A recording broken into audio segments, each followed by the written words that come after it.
Villain గా మారిన ప్రతి ఒక్కరి వెనుక ఏదో ఒక సాడ్ స్టోరీ అయితే ఖచ్చితంగా ఉంటుంది. దుర్యోధనుడు మాయాసభని చూసి అక్కడ జరిగింది తలుచుకొని కుళ్ళి కృషించిపోతాడు. ఇంకా ధృతరాష్ట్రుణ్ణి బెదిరించి ద్రౌపది అవమానించింది అని మాయమాటలు చెప్పి శకుని సలహాతో పాండవుల్ని జూదం ఆడడానికి విదురుడి చేత ఆహ్వానం పంపిస్తారు. అసలు అంత కాన్ఫిడెన్స్ గా శకుని పాండవుల్ని ఎందుకు పిలిచాడో తెలుసా?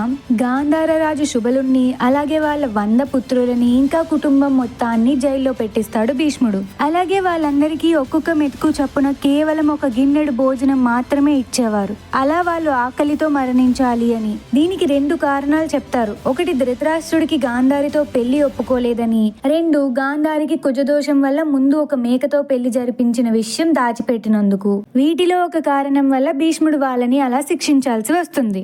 ఇంకా వాళ్ళలో తెలివైన వాడు బుద్ధిమంతుడు శకుని కాబట్టి శుబల మహారాజు చెప్పడంతో ఆ భోజనాన్ని అందరూ త్యాగం చేసి శకునికి పెట్టి బతికించుకుంటారు. అలా తన కళ్ళ ముందే తన 99 సోదరులు తన తండ్రి చావుకి కారణమైన భీష్ముడి సామ్రాజ్యం నాశనం చేయడమే శకుని లక్ష్యం. ఇంకా తన తండ్రి శుబలుడైతే చనిపోతూ కురువంశం మీద పగ తీర్చుకోమని తన ఎముకలతో పాచికలు తయారు చేయమంటాడు. అలా చేసిన ఆ పాచికలు శకుని ఏం చెప్తే అవే పడతాయి. అదే ధైర్యంతో ధర్మరాజుని వాళ్ళ పెద్ద తండ్రి ధృతరాష్ట్రుడి ఆదేశం ద్వారా ఆటలోకి దింపుతాడు. మరి అది ఎంత దూరం వెళ్ళిందో తెలియాలి అంటే ఫాలో ఫర్ నెక్స్ట్ పార్ట్.